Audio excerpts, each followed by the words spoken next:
Everybody hear me? Everybody getting over those post-lunch snoozies? Got a Diet Coke, ready to rock and roll? Cool.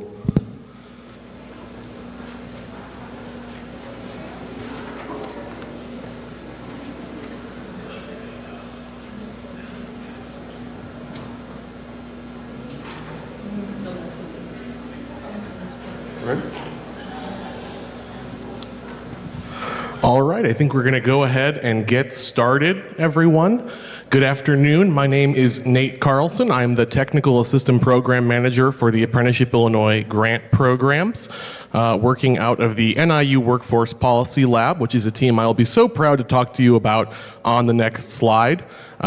At the top of today's presentation, I'm going to tell you I talk pretty quick, and we have a lot of information to get through today. It's kind of like drinking from a fire hose, I'm often told. That said, a copy of this slide deck should be available to you in the WHOVA app. Additionally, if you would like a copy of the PowerPoint file, please feel free to email me. My contact information will be available at the end of the deck. And know that this is a presentation I do as a roadshow where it is needed. So if after today you think, wow, I have team members who weren't able to make it to the summit who could benefit from this information, know that I am happy to do a virtual version of this presentation for your team. With that, I'm going to go ahead and get started. First was talking a little bit about the Workforce Policy Lab team at Northern Illinois University. We partner with state agencies and education, workforce, and economic development stakeholders to develop and implement high-quality workforce development programs, policies, and systems. We have a team that has an incredibly diverse educational background, including advanced degrees in human capital development, economic development, higher ed. You can read. We have an expert for just about everything. But beyond that, and more important than any credential our team could hold, is the diversity of lived experience represented by our team. Our team includes individuals with lived experience of poverty, race and gender bias, first-generation immigrant, first-generation college attendance, and we have members of our team who actually have gone through the workforce programs that we seek to implement and evaluate, which is crucial, right?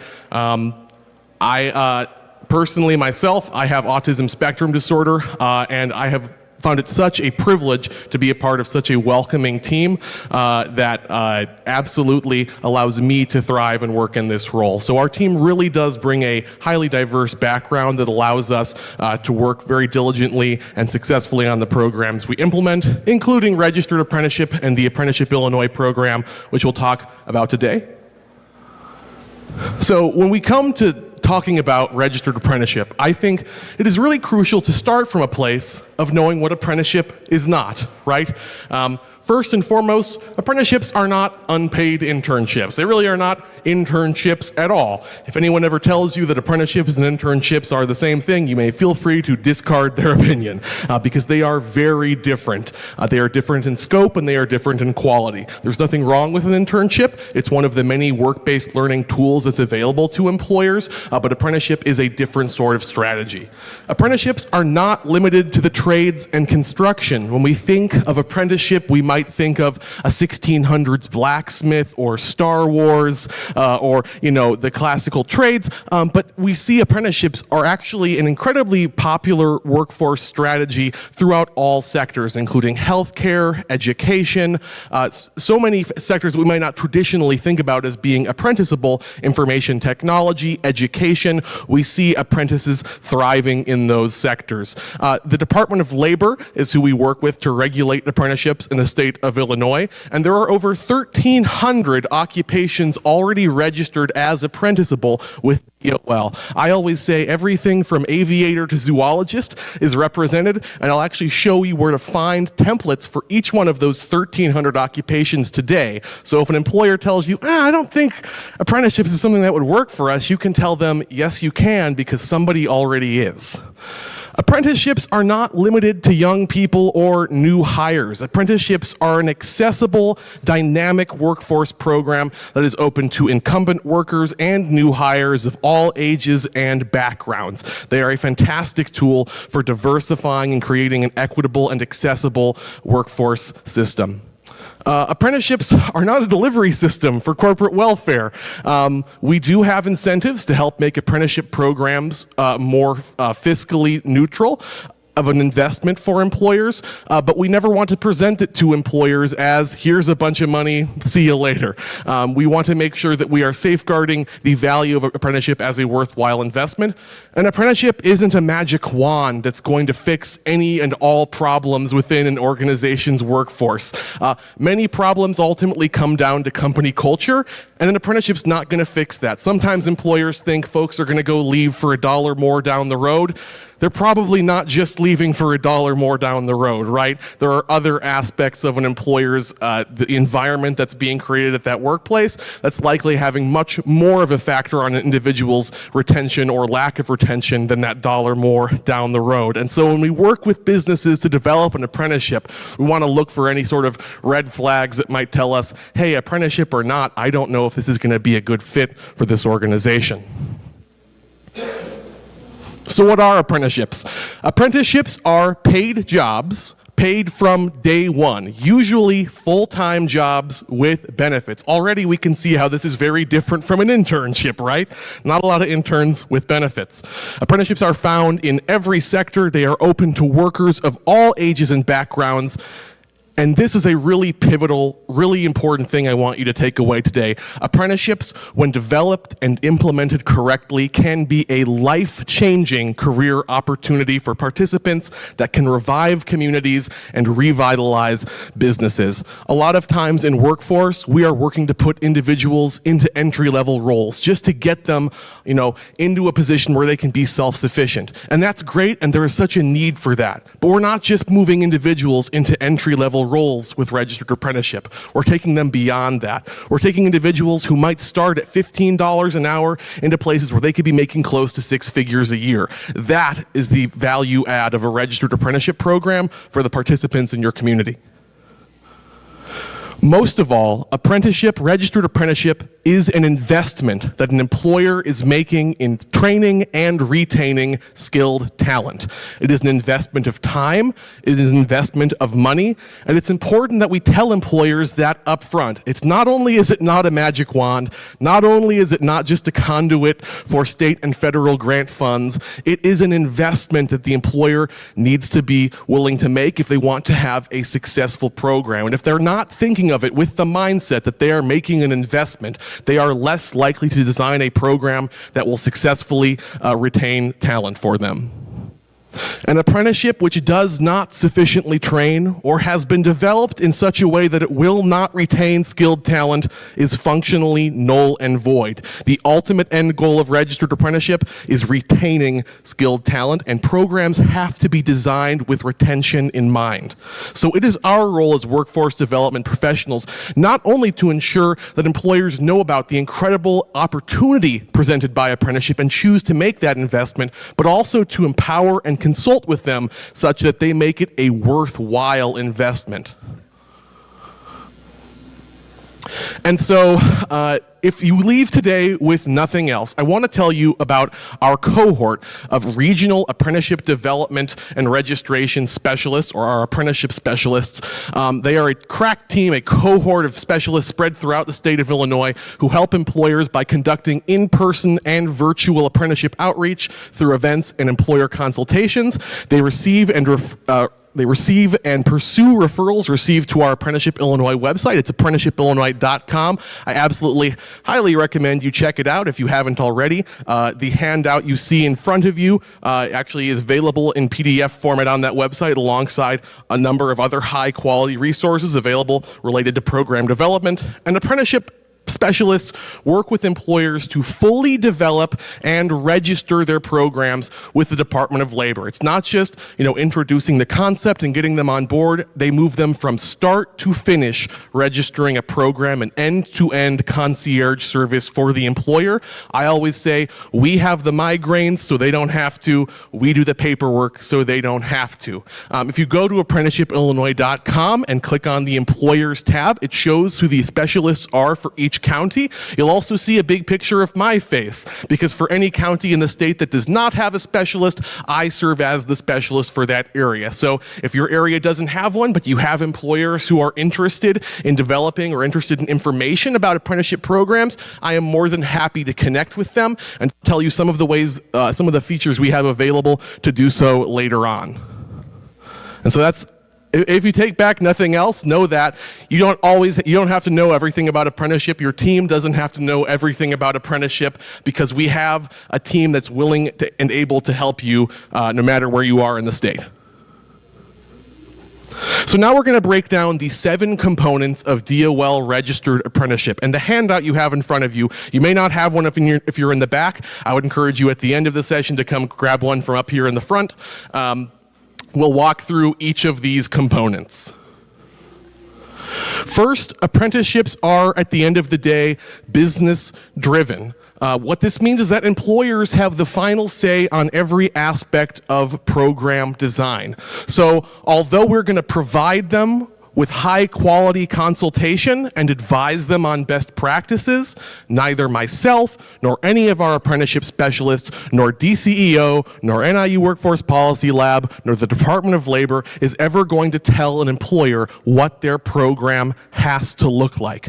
And so one of the things we do as specialists, and as what you can do in taking on, the role of specialist for organizations in your community, is about empowering program registration while also ensuring program quality, to ensure and safeguard the investment that employer is making, which ultimately pays dividends not only for the employer, but for the participants, the apprentices themselves. And so we want to find opportunities to include employer input and customization of their program throughout the development and registration process.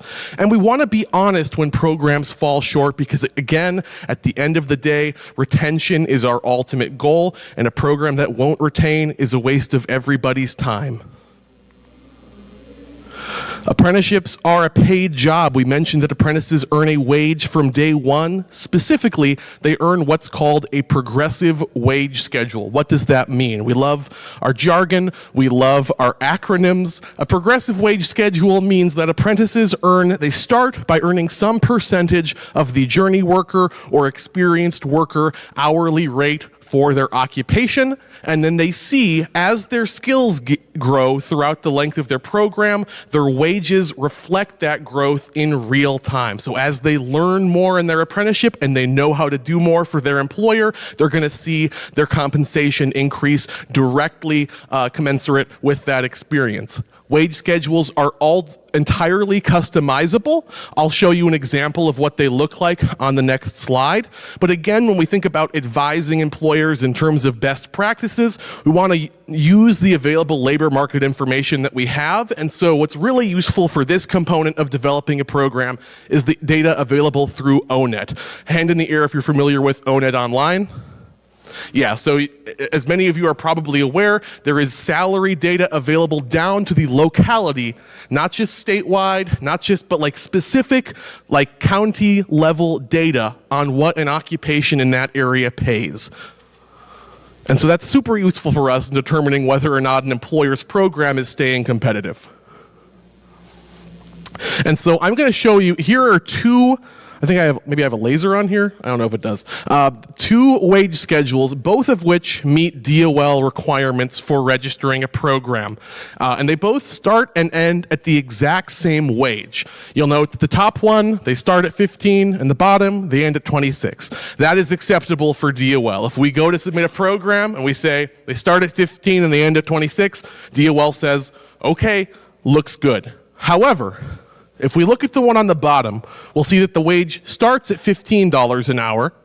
When the apprentice has earned some competencies, specifically 10 competencies have been signed off by their mentor, we'll talk about that in a bit, they get bumped up to $17 an hour. They learn a few more skills, it gets bumped up to $21 an hour. And then lastly, when they reach the final rung of their program, they're bumped up to that $26 an hour.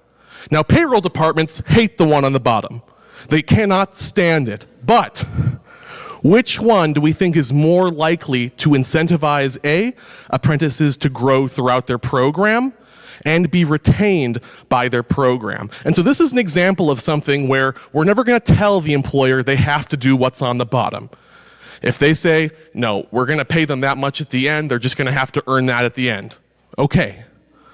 But it is in their best interest and our best interest to show them that it can look like the bottom model.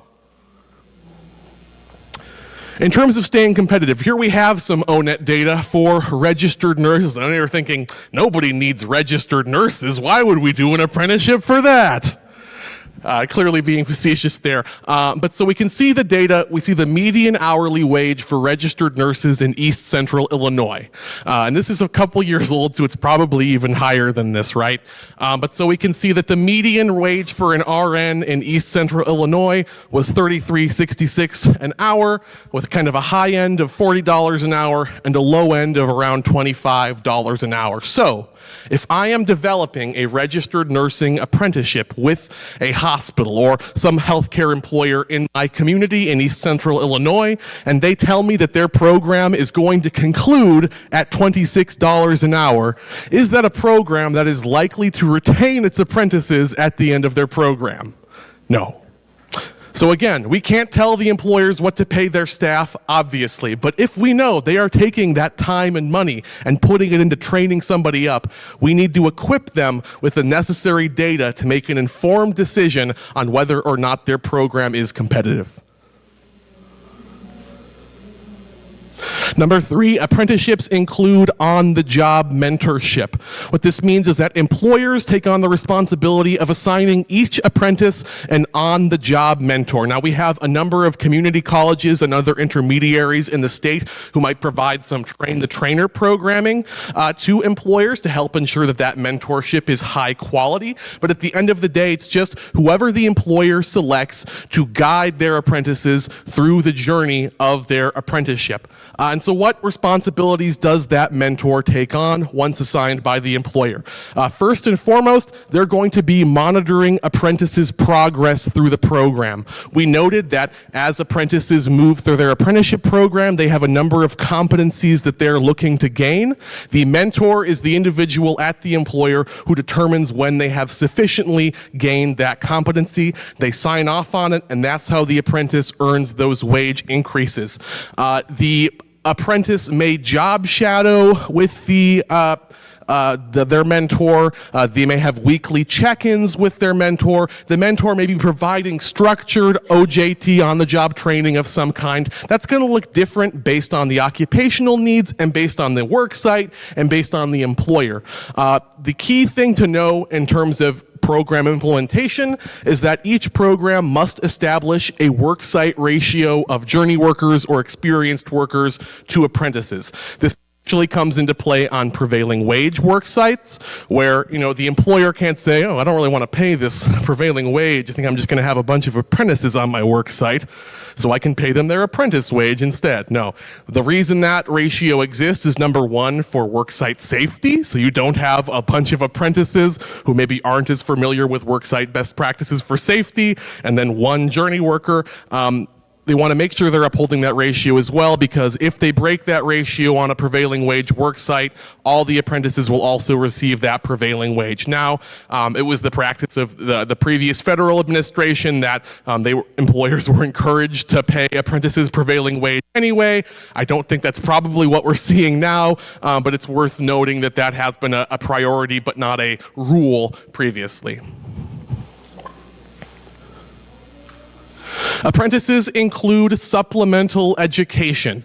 The phrase we use currently is supplemental education. You may have previously heard RTI, or related technical instruction. Essentially, this refers to classroom learning of some kind. Apprentices must receive at least 144 contact hours of classroom learning per year of their apprenticeship program. Apprenticeships are all at least 1 year long. They are never shorter than 1 year, but they range from 1 to 2 to 3 to 4 to 5 years depending on the occupation. Something like an industrial maintenance technician or a registered nurse or an auto tech, where it requires a highly diverse skill set, that might be something like a 3 or 4 year program. Other occupations like CDL, CNA, phlebotomist, those might be 1 or 2 years, and we have some flexibility in the program length within 25%.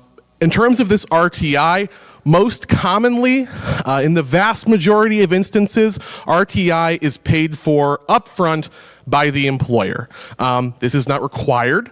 However, if we think of apprenticeship not only as a tool for retention, but also for recruitment, the programs that are more likely to recruit a wide array of applicants are those where there is a higher value add for the apprentice, and certainly a free or subsidized or covered community college associate's degree or certificate or career credential of some kind is going to be a value add. Community colleges and industry recognized third parties are the most common training providers for apprenticeships. Employers themselves, if they have the capacity, can offer this classroom training, but it cannot occur on the work site because then that's just OJT, right? This needs to be something that takes place in a separate room or facility that is structured and laid out in such a way that it adds up to that 144 hours. An additional detail, if an employer is looking to offer their program across multiple employers, if it is in-house RTI, in-house supplemental training, they have to get approval from the Illinois Board of Higher Education. That's current policy. So if they go with the community college curriculum, that's already accredited. They don't have to worry about that. That can be utilized across multiple employers. But if they're doing in-house training for multiple employers, that requires IBHE approval. And so this training, we have a lot of flexibility with what it looks like based on the occupational needs, right? So in some instances, this might be front-loaded. So for example, a CDL truck driver apprenticeship, they obviously can't start doing their on-the-job training until they have that credential, right? We're not breaking the law for apprenticeship. So in that instance, they might take the CDL course up front, and so all of their supplemental education occurs on the front end, and then the rest of it is on-the-job training. Same thing with some healthcare occupations like CNA, CMA, right? Obviously, they're not going to be able to fulfill that role without the credential. However, there are other occupations like in manufacturing, for example, where they're not necessarily required to have the credential to start working, where they might do both simultaneously, right? So they may have a schedule with the community college where they're taking courses asynchronously. They may have a program such as that at Lakeland College in Mattoon, where they have what's called a 2-day program where apprentices are on the work site Monday, Wednesday, Friday, and then in the classroom full-time Tuesday, Thursday. There are all sorts of ways that can be customized based on the available training options. And so again, we have a lot of ways that this can be customized, but the important thing is it must be at least 144 contact hours. And one point I like to make here is that 144 hours is the floor, not the ceiling for that requirement. In many instances, it's going to be well above the 144 credit hour requirement. For something even like CDL, just the number of hours they have to spend in the cabin to get the credential, they're going to easily clear that by a wide margin. For something like registered nursing, where they're probably going to be earning an associate's degree, obviously it's going to go far above and beyond. But even for occupations that don't require that extensive of training, they're going to need to hit that 144 hours. And so we can include things like OSHA 10 towards that 144 count, but I never encourage people working with businesses to think of that 144 as a ceiling, because at the end of the day, we need the apprentices to be as qualified as possible. So we're not just trying to meet the bare minimum for a program, but we know that that minimum threshold exists. Apprenticeships facilitate diversity in employer programs. Programs are designed to reflect the communities in which they're located through strong non-discrimination, anti-harassment, and recruitment practices that ensure access, equity, and inclusion. Specifically, in developing programs, employers have to provide what the specific hiring process looks like for every apprentice on paper to ensure that every applicant is treated equitably. Additionally, and I don't know how up to date this is, we haven't heard anything yet. It has been the practice that employers, program sponsors, I should say, have to work with their DOL representative to develop an affirmative action plan within 2 years of program registration. Basically, that's looking at the demographics of the community in which the program is located and how closely the apprentice pool for that employer resembles that population. If it does not, it's taking actions such as what are community-based organizations we can work with to ensure that we're reaching community members that reflect our demographics. And again, that everything's in flux right now, but that has been the requirement for program sponsors.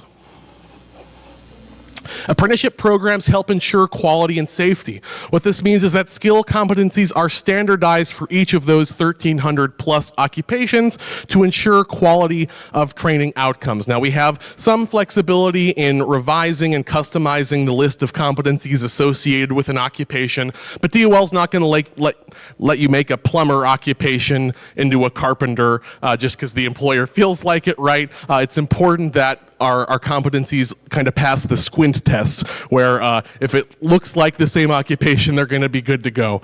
Again, that mentor-apprentice ratio on the worksite encourages safety, and as specialists and workforce development professionals working with employers, we take on an advisory role to help employers design their programs with high-quality outcomes for apprentices in mind. Lastly, apprenticeships provide credentials. Apprentices who complete their program automatically receive a nationally recognized portable journey worker certificate from the Department of Labor, but oftentimes that's not the only credential that apprentices receive as part of their program. Oftentimes additional credentials such as licenses, degrees, and certificates are built into the program in the development process, and again, it's worth noting that better credentials equal a better value add for apprentices, which equates to better recruitment numbers and better retention in the long run. Now, obviously, not every apprentice needs an associate's degree or even a community college certificate. This is all going to be driven and based on the occupation. I want to switch gears now and talk about roles within the registered apprenticeship ecosystem. I've been using words like sponsor, specialist, intermediary, and I think it's good to kind of set a level of what all of those words mean as we move forward. So a program sponsor in apprenticeship terms, when we hear the word sponsor, we often think like financially, oh, that's who's paying for it. That's not what it means. In apprenticeship world, the sponsor is the entity that is legally responsible for administering the apprenticeship program and maintaining its documentation with the Department of Labor. And so this isn't just employers, right? Oftentimes LWIAs, community colleges, and CBOs can all function as sponsors on behalf of employers. Sometimes employers don't want to have a formal relationship with the Department of Labor. That's their business, right? And so one of the ways in which we can help facilitate and make it easier for employers is by taking on that role of sponsor on their behalf. What does that require of your organization in terms of capacity? It adds a little bit more case management. So if you're already doing case management for participants, this is just one more system you have to log into one time to put some information in on behalf of the employer. And I know we're all thinking, I don't need one more system to have to log into to put some information into, but I promise you that in terms of a lift, it's not that much. You don't need another full-time staff person to accomplish this on behalf of an employer. It's something that can very easily be folded into existing case manager responsibilities, and again, helps employers adopt. But many employers are comfortable and fine with doing it on their end, right? Again, that's up to them. We're just there to help facilitate it. The primary responsibility of the sponsor is to ensure that the apprentice information is kept up to date in RAPIDS. That is the Registered Apprenticeship Partners Information Database System. It's really pretty simple. It asks much less than WorkNet, and so it doesn't take long to do for the apprentices. Basically, you put them in once in terms of intake, and then when they're done, you say they're done so that they get mailed their certificate. It's really that easy. An intermediary is an organization which provides services to the apprentices and apprenticeship employers. These services may include case management, wraparound and supportive services for apprentices. It may include some form of pre-apprenticeship skills training program to make applicants ready to move into an existing apprenticeship program.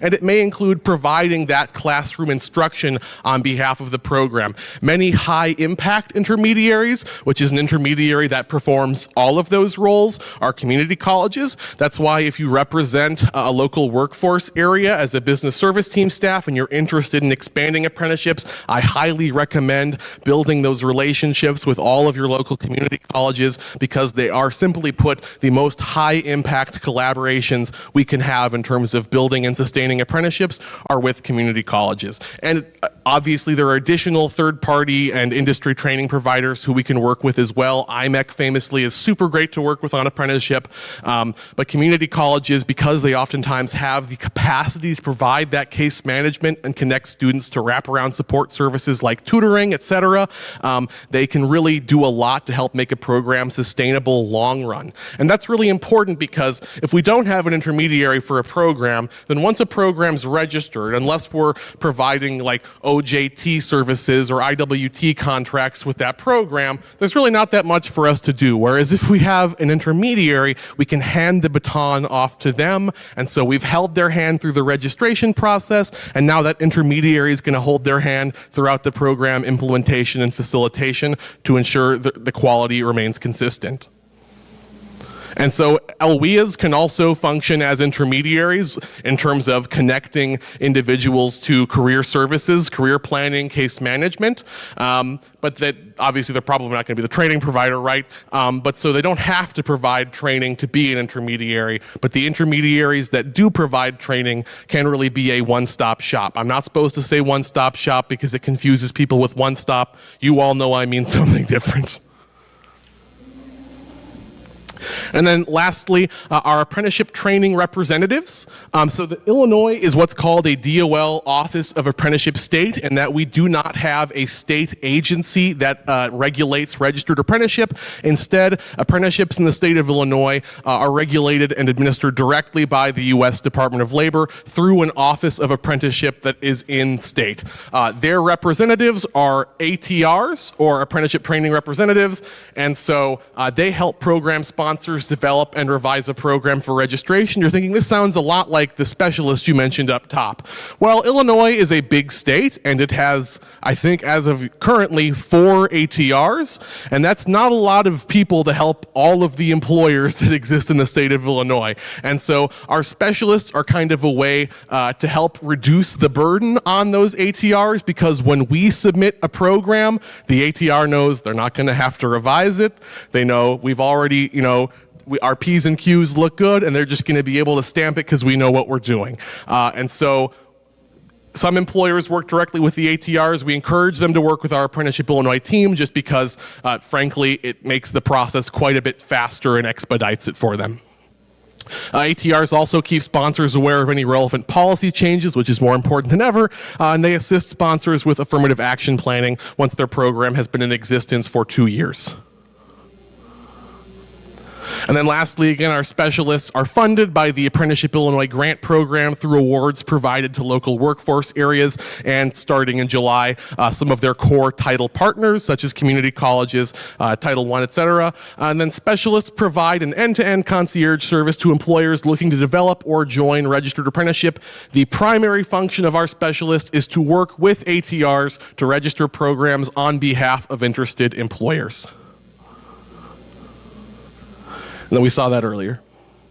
And so lastly, all of you are members of your area's integrated business services team. It's comprised of WIOA title partners, local economic development organizations, CBOs, K-12 educators, post-secondary education institutions, municipalities, state agencies, and LWIB staff, which means I'm guessing that pretty much includes most of, if not all of you, and you have a role to play in this ecosystem as well, because you can help provide referral of services to employers and apprentices looking to get involved in registered apprenticeship, and really everyone has a role to play. If you're frontline staff, you can help to recruit and refer apprentices to programs that are registered in your area, and if you're business services, you can help recruit and refer businesses to your area's apprenticeship specialist. Or you can work with them directly to register their program with the knowledge we're empowering with you today. Now we're going to talk a little bit about program outreach and development. There is a belief that apprenticeship is super difficult, right? That they're impossible to get off the ground. There's tons of red tape and bureaucracy because you're working with DOL. It's simply not worth it in many instances, is kind of the pernicious belief. But that's not true. Apprenticeship registration is actually an incredibly simple process. The people make it difficult, right? Because human beings are complicated and collaboration is complicated. But the process itself And it's specifically the way we have taught our specialists and now all of you to move through the process can be incredibly streamlined. And so when we're doing outreach on apprenticeship to employers, we have a number of goals. First, we want to take the abstract concept of registered apprenticeship and turn it into something tangible that they can understand. We don't want them just thinking of the vague idea of apprenticeship. We want them thinking about what their program is going to look like. We want to take their apprehension that a program might be bureaucratic, in the registration process might be full of red tape, and we want to turn it into something that is concise, streamlined, and easy for them to understand. We want to take employers from a consideration mindset to a design mindset. What does that mean? Well, when you walk onto the car lot, the car salesman is not necessarily thinking about, oh, I wonder if they think they want to buy a car. No, they know that you're thinking about what car you want to buy. And it's the same thing with apprenticeships. We want them to walk away from our first meeting thinking about what their program is going to look like, envisioning the roles and occupations they're going to be training for, and all of the services that you and your partners are going to provide to help facilitate that, rather than just consideration. Employers who are seeking registered apprenticeship may not be connected to their local workforce partners at all. We don't often say that WIOA is the best kept secret, right? That's true of all of our existing grant programs, CJED, JTED, right? A lot of employers have no clue. And so we want to take those employers from a place of isolation to a place of interconnectivity with all of our workforce system partners. And lastly, we want to take them from a place of interest to the place where they're making that investment in their organization and in a long-term talent solution. And so I say that this process is easy, and here it is. We have boiled it down to what we call the 3 C's of registered apprenticeship programs. With these 3 pieces of information, we have what we need to submit a program for approval to the Department of Labor. The 3 C's are: number 1, competencies; number 2, coursework; number 3, compensation. And we're going to break down each of those C's and talk about how we can acquire that information. Number 1, competencies. What skills should the apprentice have by the time they have completed their apprenticeship? No matter what the occupation is, we want to know, basically bullet point, what does the employer need them to know how to do? What skills do they need to have? Number 2, coursework. What training will the apprentice receive to support their on-the-job skills growth, adding up towards that 144-hour minimum requirement? Lastly, compensation. How much is the apprentice going to be paid, and how are they going to earn their wage increases? We looked at that wage schedule earlier. It's just 2 columns. One is number of competencies, one is dollars per hour. That's what that 3rd C looks like. And so what's nice is that I mentioned there's over 1,300 occupations already registered with the Department of Labor as being apprenticeable. And so what that means is, for each of those 1,300 plus occupations, there is already an existing template of what the competencies and potential coursework for that occupation looks like on apprenticeship.gov. And so, if we look at our 3 C's, about 80% of the paperwork to register an apprenticeship program on behalf of an employer is already done for the employer before we've even stepped into the room with them. And so when we talk about a streamlined process, that's what we mean, because if we do the prep on our end, most of the work's already been done for them. All they have to provide us with at that point is the numbers to plug into that table. Now that can be a bit of a process, I'll tell you, because they're always like, my payroll department has no idea what to do with this. But it is and can be streamlined. So for these competencies and coursework, what we're going to do is we're going to brainstorm and prepare options in terms of those templates and in terms of available curriculum providers in our area, so that when we meet with them, again, we're not just talking about the abstract concept of apprenticeship. We're showing them a list of competencies that their apprentices will know how to do. We're showing them a curriculum or multiple curriculums that exist in their area, along with the associated cost of that program. And if we're on our WIOA BST, we're also going to tell them how we can use things like incumbent worker or OJT to support all of this. And so we're presenting them the total package. All they have to do is help us revise it. And so they are envisioning this from that first meeting. They're not thinking abstractly, they're thinking concretely. So in terms of preparation, when an employer has been referred to us, we really need two pieces of information more than anything. We need to know, number one, where they're located. Number two, what jobs, what high demand, high training requirement roles within their organization are they looking to fill. And so we want to ask them where they're located, because we want to make sure that they're our responsibility, right? That they're not outside of our WIOA or other regional jurisdiction. We want to ask them what positions they're looking to fill. I like to prep by looking at the organization first on their website. Oftentimes they'll have an about section where they talk about, their company's core values, and some of that's BS, but it does tell you about what their mission statement, what drives them as an organization, and that's important to know. We also want to look at their reviews on Glassdoor, LinkedIn, etc., because that tells us all the stuff that their website won't tell us, right? Which is, what are the issues people are having with this organization? And that's not always something you're going to get up front when you're meeting with employers. And you want to look at what job postings they are currently offering online. One of the tools we have for this in terms of labor market information is the super incredible Help Wanted Online report that IDES puts out for each economic development region each month, and I'll show you what that looks like. But what this is good for is we want to brainstorm which one of those templates we're going to pull prior to meeting with them. And I'll give you an example. If I'm meeting with a healthcare employer, they might tell me they need registered nurses and CNAs. And that's great, and I'm absolutely going to grab templates for that.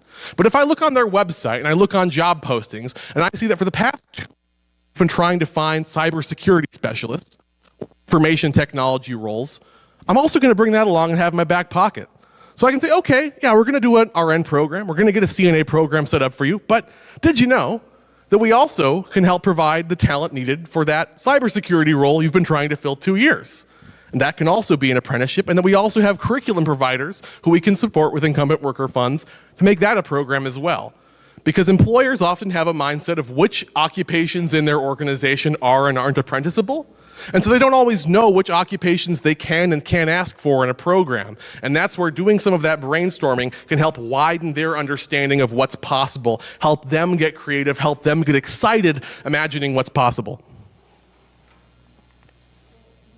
And so this is what this IDES Help Wanted Online report looks like, and they put these out every month for each EDR. And so you'll see on the left-hand side there, they have all of the top employers who have been posting the most job postings across all of the job sites that they have aggregated. And so we can see for July 2023, we saw SSM Healthcare, Walmart, State of Illinois, St. Mary's were the top employers for Southeast Illinois. It also tells us, sorted by ONET occupation, what the top occupations posted for that area were. Now, it's usually RN. It's usually RN, but there are also other occupations we pop up in that list. And so if I'm going with an organization and I see they're on this list, I know they really need talent. And if I see a role that I know that organization has on that list, I know that's likely to be a need.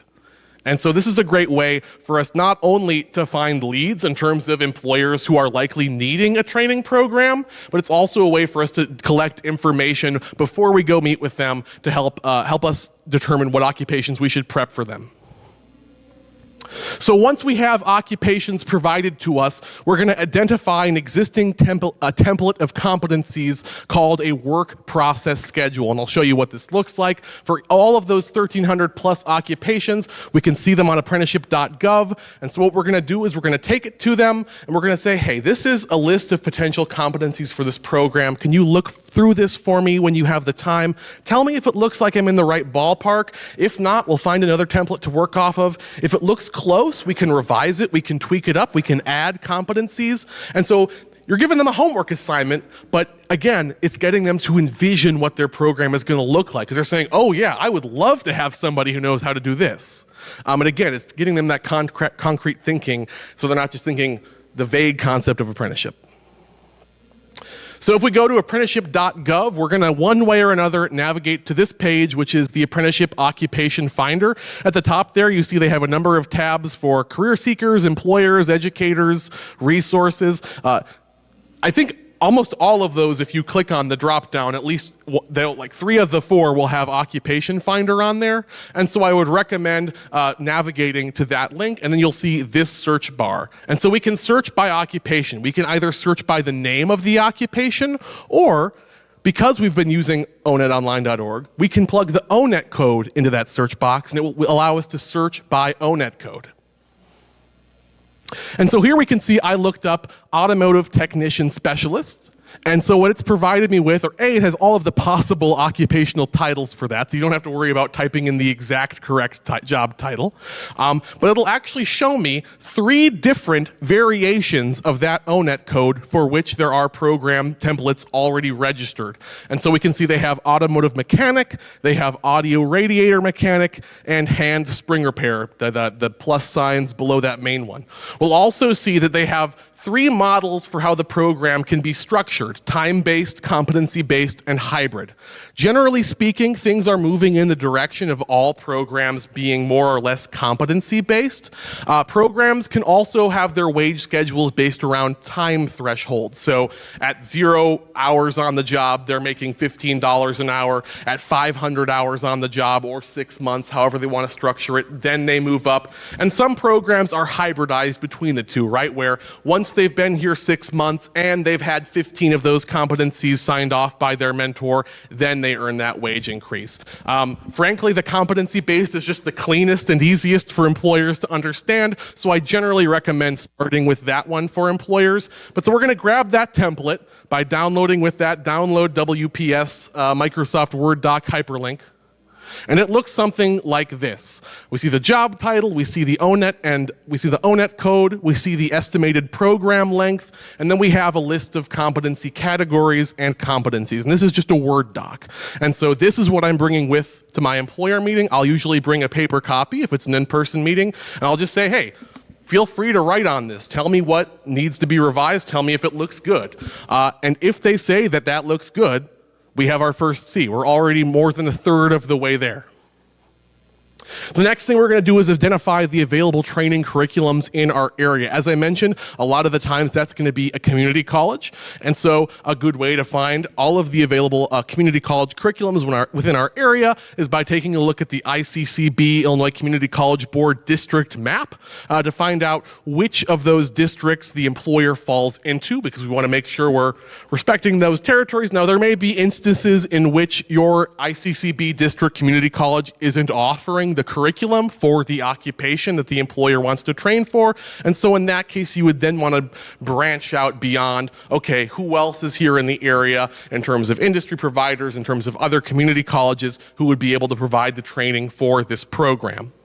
And so what I like to do is kind of present it as a menu of options to the employer. Some community colleges and a lot of training providers are great in that they have one-pagers for all of their programs that break down how many classes they have to take, what the cost per student is going to be. And if I have that, man, that's even easier, because now I've got that template of competencies for the employer, and then I have a smattering of options for training providers, and they can say, okay, well, we don't really need the associate's degree, but here they have a 1-year certificate program where the cost is about right, and that looks good for what we need.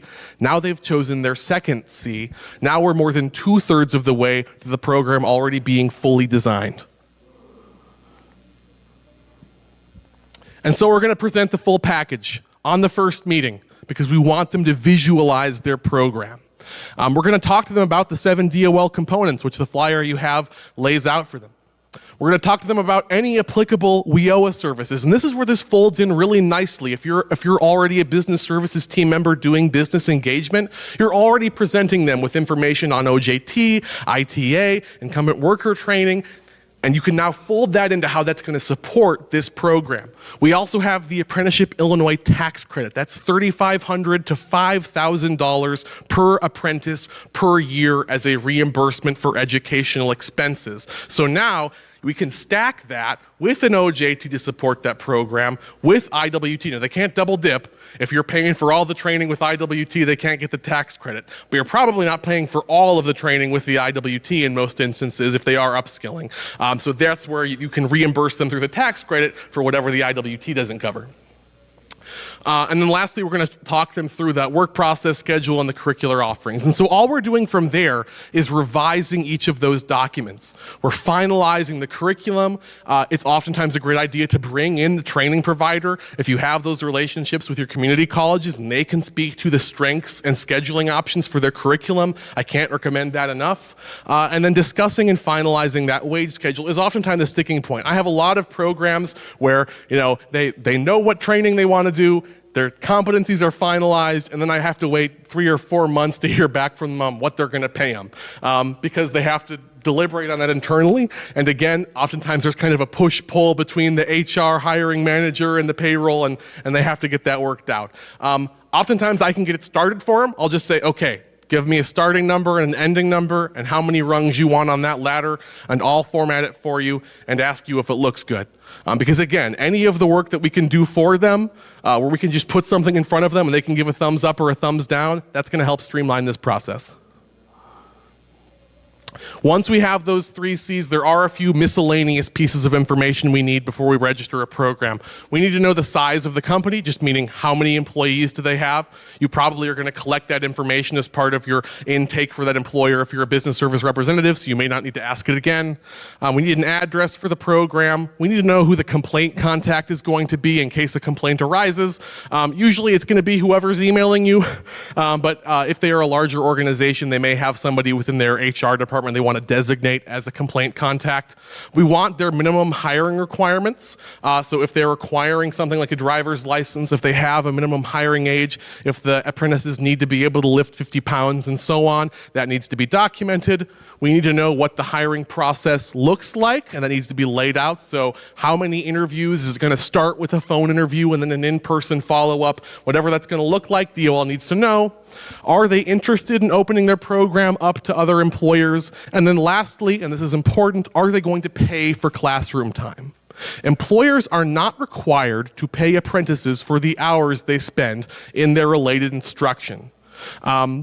And in many instances, they feel like, well, we're already paying for it. Why would we also pay them to not be productive in a classroom? And that's valid, and oftentimes, the community college is able to provide some form of stipend or wraparound support to assist them with compensation for the time they spend in the classroom. The only thing I like to say here is imagine you are an apprentice and you are working 40-plus hours learning a new skill set, taking potentially on top of that, unpaid. Oh, that's louder. Sorry. That is a recipe for burnout. And so I highly encourage when you're developing programs to consider whether or not finding some way to stipend classroom time so they're not putting in actually 65-hour weeks as apprentices. That's something to take into consideration.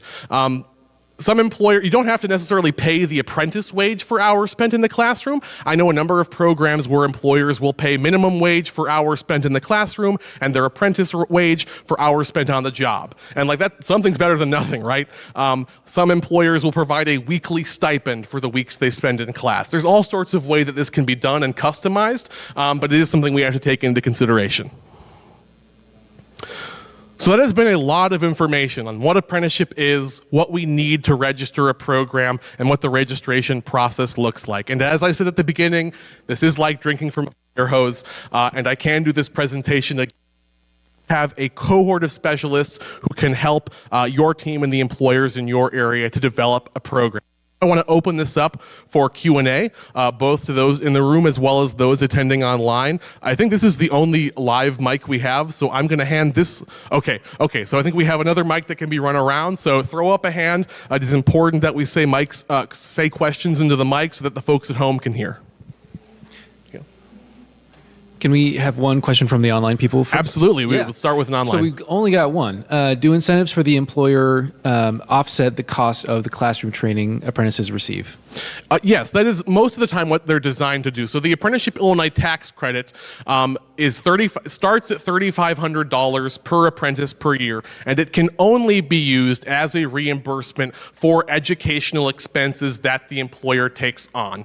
If the apprentice lives in a DCEO opportunity zone, or the employer is located on a DCEO opportunity zone, that $3,500 increases to $5,000 for that apprentice per year. And so if you're looking at something like an associate's degree, over the course of 2 years, that $5,000 per year is going to be a good chunk of that cost for the employer that's going to be reimbursed. However, we can also look at things like incumbent worker contracts, which are obviously going to be based on your local WIOA policy, but that's also something that can be utilized. Now, something I will say is that because IWT contracts have to fit within the fiscal year, and programs often go beyond one fiscal year, one of the things we like to do is kind of build in stepping stone credentials for a program, so we can have multiple IWT contracts over the course of a program. So let's say we have a registered nursing apprenticeship where we can build in for them to get their LPN at the end of the first year. That way we can have one IWT contract that covers the LPN and one IWT contract that covers the registered nursing credential. We can have 2 completed contracts that fall within the program period. It makes our reporting happy, it makes the employer happy, and we're able to support the program in that way. OJT, because an apprenticeship is a training period, wages can be reimbursed through OJT if they are WIOA eligible, obviously. So WIOA incentives, along with the Apprenticeship Illinois tax credit, can be used to offset those educational expenses. Now, our Apprenticeship Illinois grantees often will also have some money in their program budgets for employer incentives. That's going to be a case-by-case basis, but we do see those used to supplement and help offset that employer expense for education as well. Great question. Thanks for your presentation. It was great. I wish I had been able to view it when I was starting my apprenticeship program. It would have been very helpful. My question for you is the apprenticeshipillinois.com specialist team available for existing programs, not just developing programs? Yes, and so one of the additional services we provide is for expanding programs. And so what this most often looks like is helping employers add an occupation to their program. Now, what's nice is it's really easy to add an occupation. Once your program has been registered, you can do it in less than a week working directly with your ATR. But also in terms of adding participants to grow a cohort size, leveraging funds to help employers afford the cost of increasing their yearly cohort size. That's also something that our apprenticeship specialists have used funds to assist employers with. So it's not just for new employers. Our specialist services are also available for employers with existing programs. Yeah. So this may be obvious, but the apprenticeship terms don't take precedence over an ITA because ITAs have a specific employer's payroll match during the training. You were talking about something about you don't have certain guidelines about the payment in classroom training, or just some clarity. Yeah, so employers do not have to pay for the hours that apprentices spend in the classroom. They have to decide at the offset of program registration whether or not they are going to pay for those hours. If they have an ITA agreement requiring compensation for those hours, obviously that would be upheld. And then we've got one more from online. Cool. Nope, wrong question. Are these apprenticeships felon friendly? Yes, apprentices are open to individuals from all backgrounds, including returning citizens. Now, obviously, it's going to be up to the discretion of the employer. If they're not returning citizen friendly, their apprenticeship probably will not be. However, that's something they have to lay out in their program as they're registering it. If they will not accept applicants with a background, that has to come up. Now, they may say they need to pass a background check as one of their hiring requirements, and many employers do. But if they have not specified that, then their program is to default returning citizen friendly. We've got about 2 minutes. 2 minutes? Okay. What is the typical length of an apprenticeship? That's a great question. So it really is going to be dependent on the need of the occupation. And so all of those templates of competencies will have a estimated program length at the top. And we can adjust that up to 25%. Because when an occupation is initially registered with DOL, they establish what length they think the program should be based on how long it would take to train for that role. Like, they're never going to let you get away with the industrial maintenance tech program that's 1 year, because we all know you probably can't train for a role with that diverse of a skill set and that amount of time.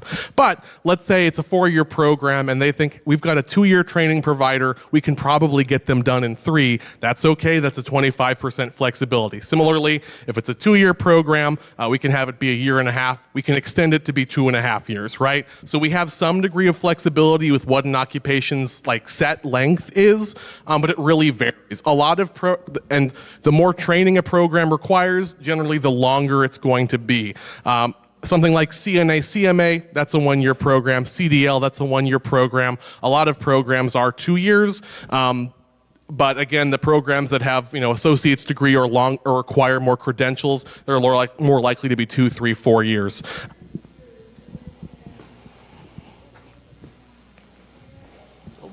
That didn't feel good. Hi, thank you so much. My question is, for employers who already have an apprenticeship program, can they connect with more than one community college to offer the educational part? Absolutely. And for employers who, are not bound to a specific location, and multi-state employers especially, in registering their programs, we are able to list multiple training providers. And so that doesn't just apply to instances where they cross ICCB boundaries and maybe have to utilize multiple training providers. But let's say, they're having somebody take a couple of classes from the community college and they're having them do a couple of trainings from IMEC. The training can be totally customized so long as it adds up to 144. Now, one complication might be that not every community college maybe structures their degree program for that occupation, or that their certificate program for that occupation the same way. And so you would just need to know the specific list of courses for each provider, which can become cumbersome the more colleges you add. But again, our specialists help with that. Thank you. We're about at time. Okay, thank you all so much for attending today. Thanks for everybody joining us virtually. My email is not listed. It is ncarlson@niu.edu. It is available through the Whova app. If you go to apprenticeshipillinois.com, we have drop-in office hours available with me Mondays and Wednesdays from 10 a.m. to 2 p.m. Central. I am just sitting on Zoom waiting for somebody to ask me a question. And that is open to employers. Apprenticeshipillinois.com. We have drop-in office hours you can access by clicking on the Workforce Partners page, in addition to a great variety of resources, such as the handout. If you did not get one because you were sitting in the back, please come up and take one. We printed them, and I'm just going to throw them in a box somewhere. Tons of great resources available. We have 2 years worth of training webinars on various apprenticeship-related topics. Every year we host an apprenticeship boot camp, usually in the fall. Please be looking out for information on that, because it's open to all workforce stakeholders with an interest in work-based learning. So again, thank you all so much for attending today. We really appreciate it. Apprenticeships can change lives, and you all can be a part of that, and I encourage you to make that investment. Thank you.